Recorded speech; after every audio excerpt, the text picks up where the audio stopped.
얼마 전 미국에서는 영주권이 있는 한국 유학생이 가자지구 전쟁 반대 시위에 참가했다는 이유로 추방 위기에 놓인 적이 있었습니다. 이처럼 도널드 트럼프 대통령 당선 이후 영주권자의 체포나 추방 사례가 알려지면서 이민자 사회는 불안에 떨고 있는데요. 우리 동포 사회의 우려는 무엇인지 한인들의 목소리를 들어봤습니다. 대선 캠페인 때부터 이민자에 대한 강경 기조를 강조했던 도널드 트럼프 대통령. 트럼프 취임 이후 미국 내 한인 유학생을 포함한 이민자 사회는 직접적인 위협을 체감하고 있습니다. 콜롬비아 대학교에 재학 중이던 한국계 영주권자 정윤서 씨. 지난달 팔레스타인 민간인 학살을 규탄하는 시위에 참가했다는 이유로 미국 정부로부터 영주권 박탈과 체포를 통보받았습니다.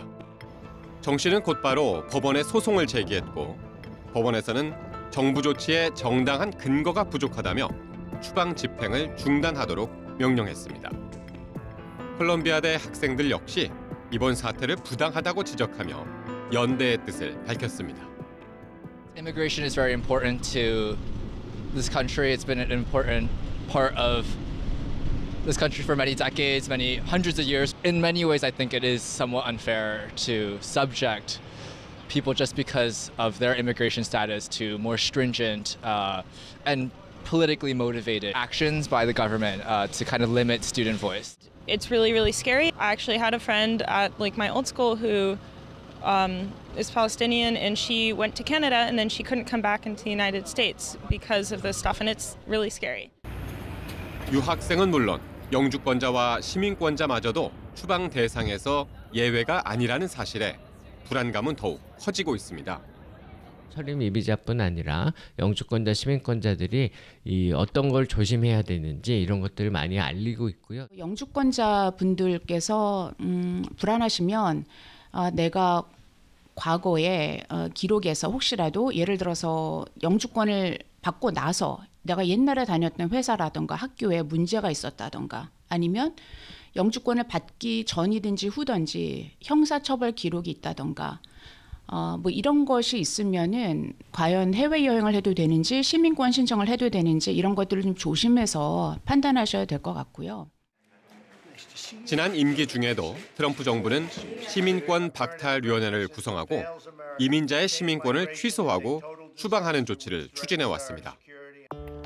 트럼프 행정부 2기 출범 석 달째, 한인 사회를 포함한 미국 내 이민자 커뮤니티가 다시금 불안과 위기의 한가운데 섰습니다.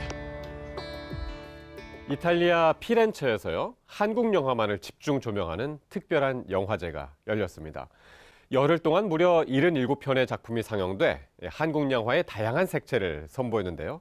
뜨거운 반응 속에 막을 내린 피렌체 한국 영화제 현장으로 함께 가보시죠. 영화배우 황정민의 대표작들이 대형 스크린으로 소개됩니다. 관객석에선 반가움의 박수가 터져나옵니다.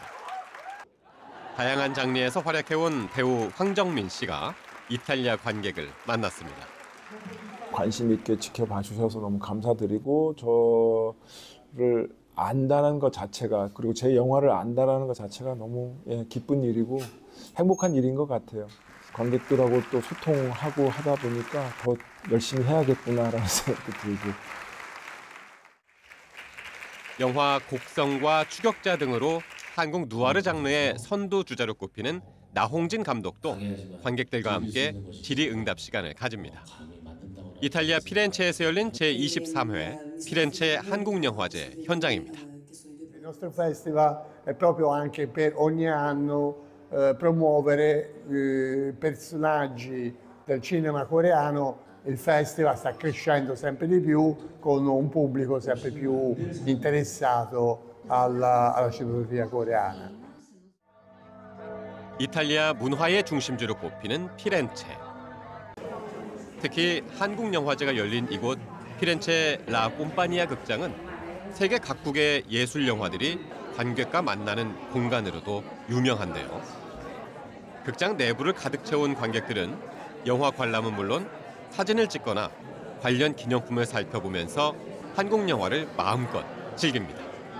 soprattutto perché nei generi che io preferisco, quindi quello dell'orrore, il thrilling e il noir, riesce a creare un'atmosfera mixando fra loro i generi come secondo me quasi nessuno nel mondo riesce. 피렌체 한국영화제는 20년이 넘는 역사를 자랑하는 만큼 한국 영화의 다양성을 꾸준히 소개해왔습니다. 봉준호와 박찬욱 등 한국을 대표하는 감독은 물론 단편이나 독립영화 등도 선보이고 있는데요. 올해는 장편 26편과 단편 51편 등 총 77편의 한국 영화가 상영됐습니다. Quindi che dire, ci sono ormai tanti esponenti del cinema coreano che hanno fatto scuola e che insegnano anche al cinema occidentale come si fanno determinati generi, quindi continuiamo a seguirlo e a sostenerlo. 김치전과 닭강정, 비빔밥 등 영화 속 한국 음식을 선보인 K-푸드 코너까지 마련된 피렌체 한국영화제. 단순히 영화 상영을 넘어 한국 특유의 정서와 문화까지 함께 알리면서 이탈리아 영화팬의 마음을 사로잡았습니다. 와인 하면 가장 먼저 떠오르는 나라가 프랑스인데요. 유럽의 3대 와인 박람회로 평가받는 파리 주류 박람회에 처음으로 한국 전통 술이 소개돼 큰 호응을 얻었다고 합니다. K-팝과 K-푸드 같은 한국 문화에 대한 관심이 한국 전통주로 이어질 수 있을지 주목되는데요. 박람회 현장을 가보겠습니다. 진지한 표정으로 낯선 한국 술을 한 모금 마셔보는 사람들. 망설임 없이 다음 잔을 들이키고 입꼬리에 슬며시 번지는 미소가 만족감을 보여줍니다. 이곳은 프랑스 파리에서 열린 세계 3대 와인 박람회 중 하나인 비노 엑스포 현장입니다. 그간 와인과 위스키가 중심을 이뤘던 행사에 올해는 처음으로 한국 전통주가 공식 참가했습니다. 막걸리와 약주, 소주, 과실주 등 쌀과 과일을 발효해 만든 다양한 한국 술이 유럽 관람객들 앞에 선을 보였습니다. Et nous, on s'attendait vraiment à un produit comme le baijiu ou comme le saké. Et en fait, c'est complètement différent. Et on est sur un produit aussi nettement moins alcoolisé. Et nous, par exemple, en France, c'est vrai qu'on n'a pas du tout l'habitude de déguster des produits à base de riz, des alcools distillés à base de riz. Donc là, c'est vraiment intéressant comme produit. 전통주 전문가 정헌배 교수가 한국 전통주의 역사와 제조 방식 등을 소개한 자리에는 예상보다 많은 인파가 몰리며 큰 주목을 받았습니다. 참가자들은 여러 종류의 전통주를 시음하며 다채로운 풍미를 직접 체험하는 시간도 가졌습니다.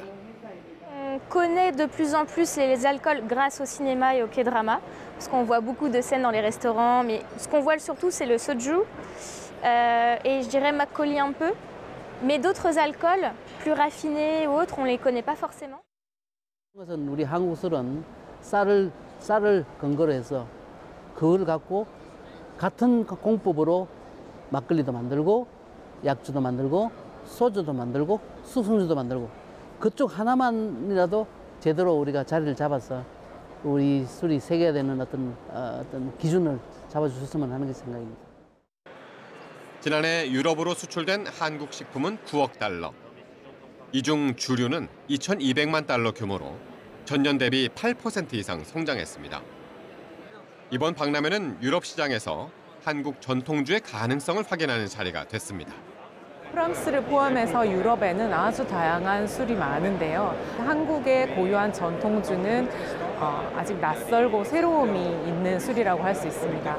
그런데 의외로 맛도 있으면서 품질까지 있는 그런 장점을 가지고 있고요. 이 강점을 가지고 지금 유럽의 메이저 주류 시장에 틈새 시장을 노리고 새로운 시장을 만들어가고 있는 단계라고 할 수 있습니다. 세계 시장에 이제 막 첫 발을 디딘 한국 전통주.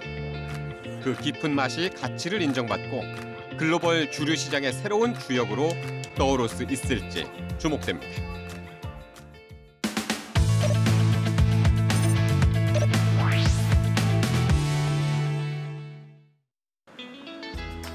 러시아어 간판이 질비한 이국적인 풍경. 고려인 6,500여 명의 보금자리. 인천 연수구 한방마을입니다. 이른 아침부터 활기가 넘치는 고려인 협회. 고려인 청년들을 위한 진로 진학 설명회 현장입니다. 앞서 취업이나 창업에 성공한 인생 선배들에게 궁금했던 것을 쏟아냅니다. 취업에 대한 질문도 많이 하고 싶고요. 나중에 창업도 할 생각이 있으니까 창업도 하면 어려운 점이나 뭐 주의할 점이나 그런 거를 물어보면 좋을 것 같아요.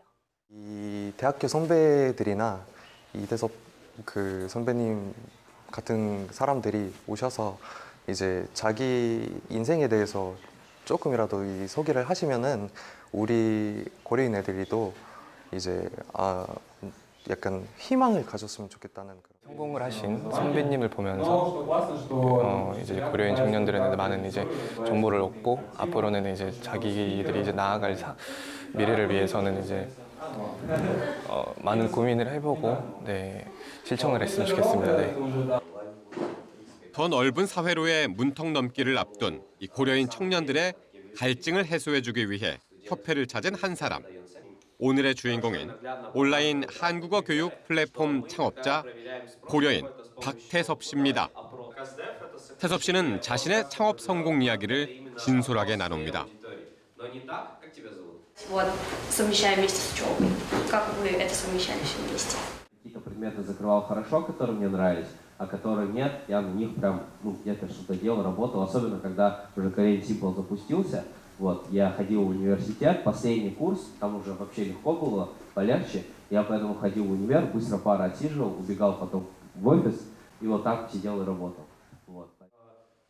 낯선 땅에 첫 발을 내디딘 어린 소년에서 자신만의 길을 만들어가는 어엿한 창업자가 된 태섭 씨의 이야기를 들어봅니다. 네, 안녕하세요. 저는 우즈베키스탄에서 온 고려인, 러시아 이름 박드미트리, 한국 이름 박태섭이라고 합니다. 우즈벡에서 타슈켄트에서 한 17살까지 살다가 이제 한국에 오게 되었습니다. 한국어에 항상 관심이 있었는데 그래서 타슈켄트에 있는 한국어 교육센터에 다니기 시작을 했습니다. 한국에 있는 고등학교에 이제 장학생으로 올 수 있는 기회가 있었다고 그래서 제가 그때는 지원을 해가지고 다행히 이제 선발하게 되어서 이렇게 한국에 오게 되었습니다. 좋아하는 마음 하나로 시작한 한국어 공부는 태섭 씨를 17 어린 나이에 한국 유학길로 이끌었습니다. 우즈벡에서 왔는데 근데 우즈벡 사람도 아니고 그래서 이런 일반 한국인들한테 이해하기가 너무 어려웠었어요. 사실 저한테도 너무 어려웠었고 그리고 그때부터는 정체성에 대해서는 더 많이 알아보기 시작을 했어요. 고려인이니까 한국에 있는 대학교 입학해야지 하고 그래서 그때는 이제 한국어 좀 열심히 배우기 시작을 했던 것 같아요. 치열한 공부 끝에 받아든 대학 입학이라는 값진 성적표. 하지만 기쁨도 잠시, 현실은 녹록지 않았습니다. 상하차 아르바이트도 해보고 공장에서도 아르바이트 해보고 그리고 편의점 야간 알바도 하고 아마 해보지 않는 알바가 없었던 것 같아요. 그때는. 그래서 그렇게 생활을 하다가 2학년 때 됐을 때는 그때는 이제 집에 가는 길이었는데 어떤 친구가 한국어 잘하니까 한국어 과외 해보면 어떠냐. 힘든 그런 아르바이트 하는 것보다는 그냥 한국어 가르치면 더 좋지 않을까 그런 조언을 해주셨는데 제가 이거 보고 좋은 생각이다 하고 자기에 대해서 영상은 찍었었어요. Всем привет, меня зовут Дима. В Корею приехал 4 года назад. Сейчас учусь. 그렇게 정성껏 만들어 올린 한 편의 영상은 태섭 씨의 인생을 송두리째 바꿔놓았습니다. 경희대 학생이고 지금 한국어 능력 시험 6급이고 온라인 과외 시작을 했으니까 원하는 사람이 신청을 해라 이런 내용으로 영상을 담았는데 영상은 페이스북에다가 올리고 나서 다음 날에는 되게 수통씩 되게 많이 전화는 받았었어요. 그래서 하루 만에 이제 학생을 모집을 할 수 있었고 그래서 그런 시장 니즈가 있었구나 하고 계속 이제 온라인 과외는 시작을 했었어요. 학교에 이런 꿈도전 장학금이라는 게 있었는데 그래서 저희 친구 같이 이제 신청을 해서 저희가 온라인 플랫폼은 개발은 하겠다 이런 내용으로 이제 사업 계획서도 써보고 PPT까지 다 했는데 다행히 이제 선발하게 됐었어요. 시장 수요를 파악하고 발빠르게 움직인 덕에 창업 기회를 잡은 태섭 씨. 공분서주하며 어렵게 마련한 자금으로 한국어 온라인 플랫폼을 개설했고 당시 코로나19가 맞물려 사업은 날개를 달게 됩니다. 너무 좋죠. 너무 중요하고 왜냐면은 요즘에 코리안들이 온라인 학원 덕분에 더 빨리 여기 한국 생활을 익숙해질 수 있어서 너무 중요하다고 생각합니다. 오늘도 꿈의 보금자리인 사무실로 향하는 태섭 씨. 직원분은 몇 분 계세요? 지금은 한 4명 정도 사무실에 있고 원래 한국에서는 한 10명 정도 대부분 다 재택근무 많이 하고 있고 그리고 러시아랑 카자흐스탄 그쪽에 제일 많아요 직원들이. 사무실에 들어서자 태섭 씨를 반기는 고려인 동료들. 친구 혹은 지인으로 시작해 이제는 함께 꿈을 키워가는 사업 파트너가 됐습니다. 저희 원래 한국어 배웠을 때는 많이 어렵잖아요. 이 지식은 어떻게 다른 사람들한테 이제 전달할 수 있는지 그거에 대해서 많이 고민을 해봤고요. 그 고민을 한 다음에 이제 이런 회사를 만들어야겠다 생각이 들었어요. 박 대표님이 제가 그냥 같이 하기를 시작했어요. 저희 회사를 처음부터 이제 잘 생각을 하고 있고 저희가 뭐 어떻게 해야 할 건지 잘 알고 저희가 그 드미트리를 잘 믿고 이제 같이 가고 있습니다. 세계 곳곳에서 활동 중인 온라인 강사와 진행하는 1:1 과외부터 퀴즈를 풀며 단계별로 한국어를 배울 수 있는 코스까지. 태섭 씨와 동료들은 여기서 멈추지 않고 사업의 곁가지를 유학 컨설팅으로 또 관광으로 뻗어나갔습니다. 최근에는 모스크바에 한국어 학원을 열기도 했는데요. 태섭 씨는 자신과 비슷한 삶을 살아갈 수많은 고려인 청년들에게 꼭 당부하고 싶은 말이 있습니다. 러시아 사람들이 대부분 다 공장에서 일하거나 이런 힘든 일 많이 하고 있는데 그래서 그 청소년들이 그거 보고 그래서 다른 길은 없다고 생각하는 사람들이 되게 많은 거거든요. 꼭 당부해 드리고 싶은 말씀이 이제 사실 세상이 너무 넓고 그리고 기회가 너무 많고 그래서 한 곳에다가 집중하지 않고 좀 더 보면은 더 좋은 기회가 있다고 그런 말씀을 더 드리고 싶습니다. 자신이 걸어온 길이 번뜩이는 사업 아이템이 되고 삶의 경험이 또 다른 가능성이 된 태섭 씨. 자신의 이야기를 양분 삼아 부푼 꿈을 꾸고 있는 고려인 청년들을 응원합니다.